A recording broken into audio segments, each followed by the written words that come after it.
అందరికీ షాలోమ్. ఈరోజు ప్రసంగి గ్రంథము 5వ అధ్యాయం నుండి 8వ అధ్యాయం వరకు. ఇందులో నుండి ప్రశ్నలకు సమాధానము.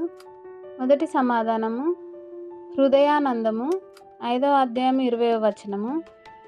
రెండవ సమాధానము నీ నోటిని 5వ అధ్యాయం 2వ వచనము. మూడవ సమాధానము సత్యమైనది 7వ అధ్యాయం 24వ వచనము. నాలుగవ సమాధానము వారి నోటికే గదా 6వ అధ్యాయం 7వ వచనము. ఐదవ సమాధానము జ్ఞానుల గద్దింపు వినుట 7వ అధ్యాయం 5వ వచనం.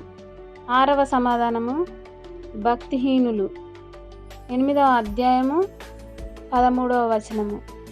ఏడవ సమాధానము జ్ఞానము 8వ అధ్యాయము 1వ వచనము.